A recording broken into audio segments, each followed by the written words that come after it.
Polémique autour du congrès du Front National qui se déroulera ici à la Cité Internationale les 29 et 30 novembre prochains. L'association des anciens combattants et amis de la résistance dénonce la tenue de cet événement à Lyon. On combat une idéologie qui est une idéologie de rejet et qui ose aujourd'hui faire référence aux valeurs de la résistance, à Jean Moulin, au Conseil national de la résistance. De son côté, le collectif Vigilance contre l'extrême droite appelle à manifester pour l'occasion. La manifestation, son programme, c'est de partir de la place Jean Massé à 14 h le samedi, de démarrer par un concert avec un groupe. Nous voulons une manifestation populaire, familiale. Nous espérons qu'il y aura du beau temps, parce que nous, c'est la joie, c'est pas les peurs. 3000 personnes sont attendues pour ce congrès du FN avec les cadres du parti, Marine Le Pen en tête. Le secrétaire départemental Christophe Boudot n'entend pas se laisser intimider par les manifestations. Vous savez, si les gens sont contre le Front National, ils ont qu'à le dire. Nous sommes en démocratie en France. Ce que je ne voudrais pas, c'est que ces groupuscules puissent intervenir à Lyon et puis casser la ville. Là, ce serait vraiment un gros problème. Je pense que les autorités, la préfecture, doivent prendre les moyens de protéger notre congrès, je crois que ce sera fait, et aussi de protéger notre ville, parce que ces groupuscules sont connus. Contactée aujourd'hui, la préfecture ne souhaite pas communiquer le nombre de policiers mobilisés, mais il s'agira d'un dispositif d'ampleur pour éviter tout débordement. L'aéroport Saint-Exupéry bientôt privatisé, annonce faite par le ministre de l'économie Emmanuel Macron. L'État détient 60% du capital de l'aéroport. Il pourrait récupérer au moins 200 millions d'euros dans la transaction. La CCI, le département, le Grand Lyon et la région détiennent le reste des parts. Jean-Jacques Kérani est favorable sous certaines conditions.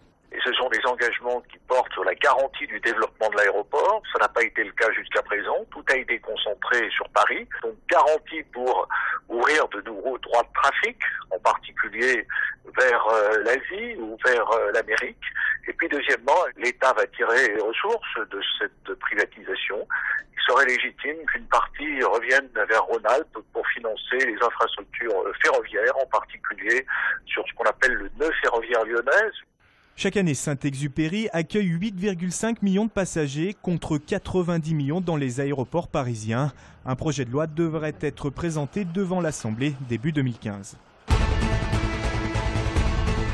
Alors l'inauguration de ces nouveaux locaux dans le quartier de Montplaisir, c'est une nouvelle page d'histoire qui s'écrit. Handicap International a inauguré hier soir son nouveau siège mondial, avenue des Frères Lumière à Lyon, une ville où l'association humanitaire est née en 1982. Les fondateurs étaient nés à Lyon. Il y a aussi un terreau particulier à Lyon. C'est une terre d'humanisme, c'est une terre d'œcuménisme, c'est une terre de concernement social. C'est un terreau fertile pour une ONG et c'est une ville et sa région qui ne nous ont jamais négligé leur soutien.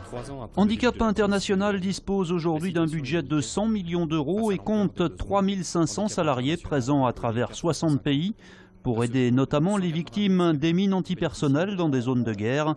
Les Lyonnais connaissent la pyramide de chaussures organisée symboliquement chaque année, place Bellecour.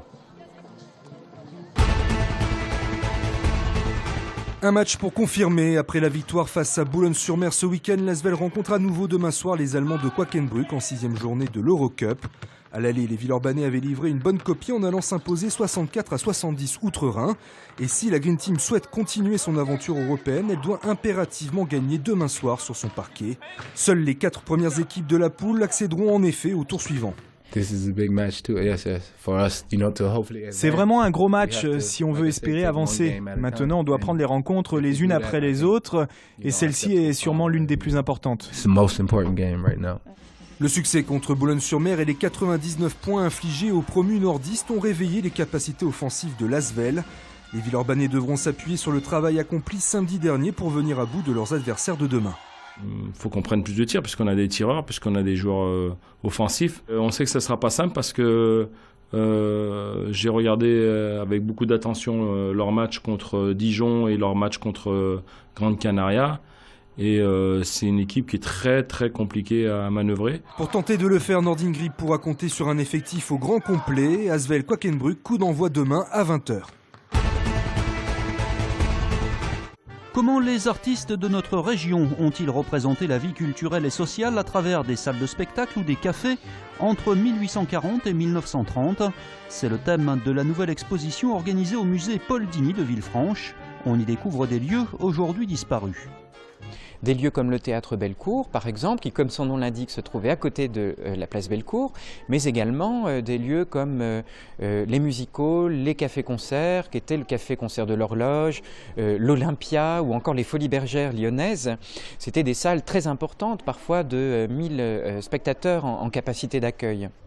L'exposition présente 240 œuvres réunies grâce à des prêts. Parce qu'elles nous ont été à 90% prêtées par des particuliers et prêtées aussi par des musées amis du musée Paul Digny. Le musée des Beaux-Arts de Lyon, par exemple, qui a prêté une 60aine d'œuvres.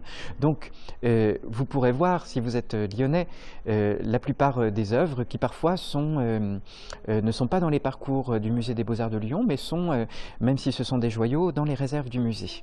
L'exposition Théâtres et Cafés est à découvrir au musée Digny de Villefranche-sur-Saône jusqu'au 8 février.